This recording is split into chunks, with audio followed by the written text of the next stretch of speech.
Bonjour à tous chers mortels, c'est Drangma, on se retrouve avec un nouvel avis manga sur El Famos World and Harem Fantasy. Et mon dieu, je l'attendais celui-là, je l'attendais beaucoup. Il y avait eu un pack d'ailleurs où il y avait celui-là et World and Harem classique là. World and Harem, ouais. Du coup là c'est le nouveau, c'est la nouvelle série de l'auteur et bordel de dieu, je m'attendais pas à quelque chose comme ça, je m'attendais à un truc beaucoup plus cul. Alors bien évidemment il y a un côté, il y a du sexe, hein, il y a un côté très cul, mais pas autant que je le pensais. Alors ça va arriver, hein, clairement tu le vois venir. On va expliquer au fur et à mesure un petit peu tout ça.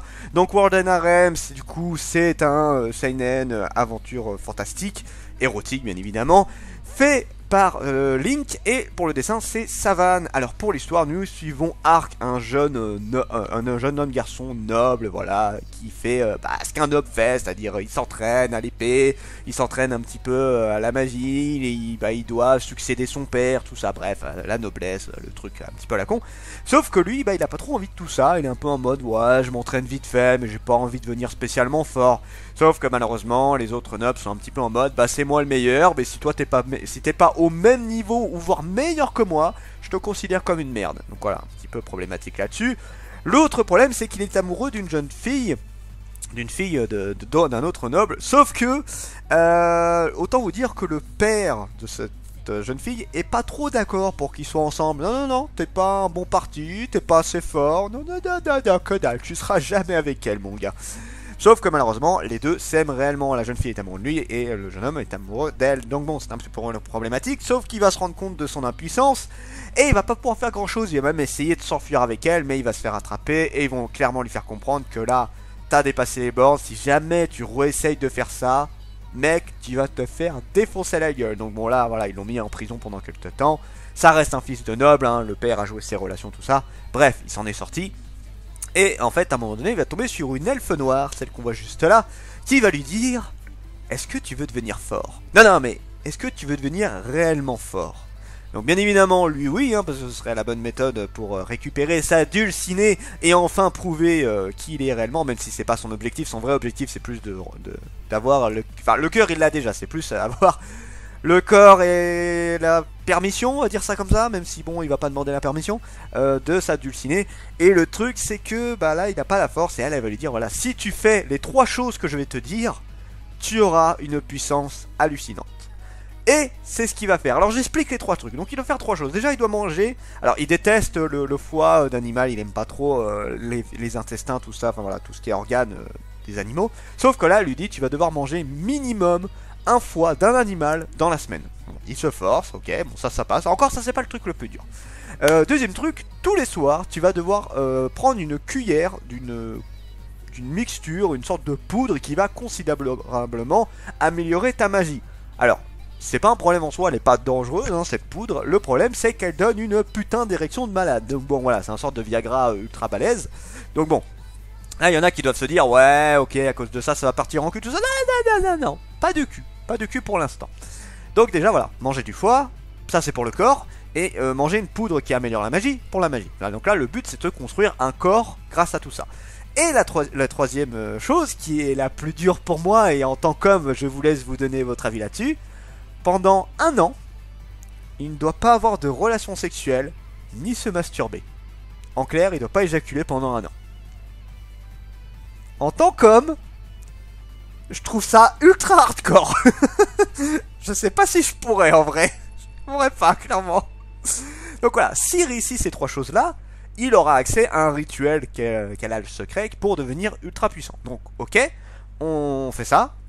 Donc en gros, donc la première partie du manga, c'est un peu voilà, tu vois le héros, tu vois le fait qu'il est amoureux de la jeune fille, tu vois qu'il veut vraiment faire tout pour, et du coup pour l'autre moitié, l'autre quart, c'est ce rituel là où voilà, il montre tout ce qu'il fait pour ne pas. Le problème, c'est que le père veut faire en sorte que son gamin soit avec d'autres femmes, voilà, qui découvre le plaisir du sexe, qui se trouve une femme hein, aussi tout simplement, sauf que lui il veut pas, il lui fait comprendre, et le père ça l'énerve également.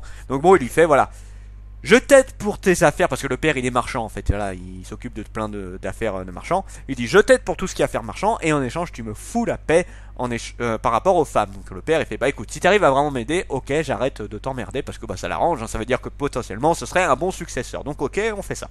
Donc voilà il fait ça, le problème c'est que bon il a quand même des envies, il a quand même la gaule à H24 à cause de cette putain de poudre de merde, il commence à grandir, hein, il était ado, il commence à avoir des envies sexuelles, donc bon. C'est pas le bon moment, on va dire, pour faire ça. Mais bon, il tient. Il arrive à ce fameux rituel. Et là, ça y est. Alors, je vous laisse la surprise pour le rituel, hein, de comment ça va se passer.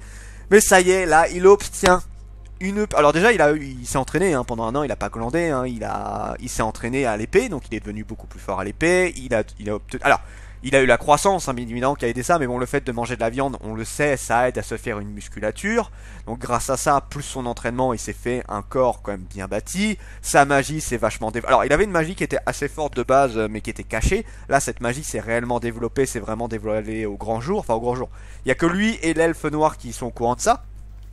Et du coup, maintenant, voilà, il fait le rituel et là, il a une puissance de malade. Et on sait aussi qu'il a un truc en rapport avec la sexualité. Maintenant, il peut... Alors, c'est surtout l'elfe noir qui a fait ces pouvoirs-là actuellement, mais je pense que lui, il va pouvoir le faire également. Il va pouvoir attirer très facilement les femmes. Du coup, est-ce qu'il va vraiment s'en servir ou est-ce qu'il va vraiment essayer de tout faire pour atteindre sa dulcinée? Je pense que ça va être principalement ça, mais bon. Ouais, le truc que j'étais étonné, c'est que vraiment, on était parti dans un délire assez balèze par rapport à ce rituel-là, par rapport au fait de devenir fort. Et au final, il y a très peu de sexe, il y a une scène de sexe et très peu de boobs également, hein, par rapport à World Harem où ça tourne quasiment qu'autour de ça, et bien évidemment il y a un scénario qui est intéressant derrière. Là on n'a pas vu grand chose, donc ça va arriver, hein, forcément sur les prochains tomes, mais là sur le premier j'étais étonné de me dire merde, ils se sont concentrés à fond la caisse sur le côté vraiment, vous savez, voilà, histoire, tout ce qu'on doit vous parler, tout ça. Alors là, tout a été raconté, il n'y a pas de problème, c'est vachement détaillé, et c'est sur ça où j'étais étonné, j'étais en mode mais merde, c'est vachement détaillé, c'est ouf. Je m'attendais pas à un détail pareil là-dessus. Donc voilà, là je vous ai raconté que l'histoire, donc mon avis manga, bah, je l'ai un petit peu dit en même temps, voilà, je trouve que c'est vachement détaillé. Et c'est ouf, hein. C'est ouf de voir autant de détails sur l'histoire, ce genre de truc là, c'est assez faramineux là-dessus, j'ai rien à dire dessus. Alors pour le potentiel du manga, alors je fais un petit parallèle, je trouve la couverture très belle. Alors là vous le voyez peut-être pas comme ça, mais vous voyez elle est un peu dorée. En fait vous voyez vous avez les contours qui sont dorés, tout ça. Et même la texture et tout du tome je trouve super. Ils ont fait un gros travail dessus, donc on peut dire ce qu'on veut, mais là il y a eu un énorme travail de fait sur ce tome là. Vraiment génial. Sublime. Sublime. Potentiel du manga, alors pour l'histoire, bah je l'ai dit. Putain de détaillé. Si je devais redonner des notes sur... je referais hein, les notes. D'ailleurs, je suis en train de travailler un peu ça là ces derniers temps. Si je devais redonner des notes, je lui mettrais un 18, mais sans problème. On a des personnages qui sont sympas, on a une histoire qui est classe, bref, on a quelque chose de très cool. L'histoire, rien à redire, vraiment bien travaillé. Et c'est beaucoup plus travaillé que beaucoup de mangas que j'ai vus ces derniers temps. Clairement, sur un premier tome, on a un level de boulot assez balèze. Pour les personnages... Alors, tu t'attaches assez rapidement à Arc, même si c'est un personnage un peu lambda au début. Voilà, c'est le mec un peu timide, le mec qui est retranché sur lui-même, tout ça. Mais qui va vraiment se dire, allez, je fais tout pour la femme que j'aime. Et là, c'est pas trop niais, je trouve. On a un côté vraiment, le mec, il est prêt à se donner à fond pour y arriver. Et j'avais beaucoup apprécié ça sur le personnage. Alors, après, on n'a pas beaucoup de personnages secondaire intéressant dans le sens où sa dulcinée tu la vois au début, là on l'a plus vu après. Les autres personnages genre les domestiques, tout ça tu les vois très vite fait.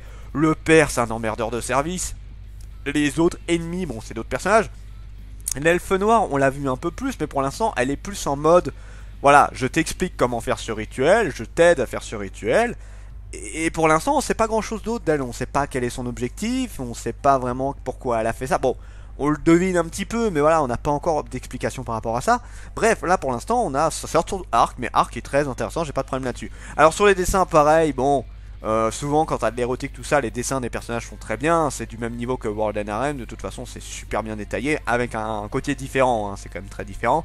Je ferais quand même la reproche habituelle que les décors sont assez vides, c'est clairement pas les décors le point fort du manga.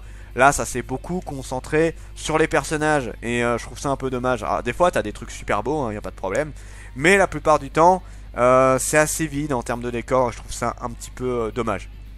Je trouve ça un petit peu dommage que ce soit si vide que ça en décor pour un manga qui est beaucoup basé sur le fantastique, l'héroïque, tout ça. Donc bon, voilà, c'est comme ça. Ça, peut-être que ça se développera au fur et à mesure, mais pour un premier tome, c'est pas faramineux. Là, le meilleur décor que t'as, c'est la couverture, clairement.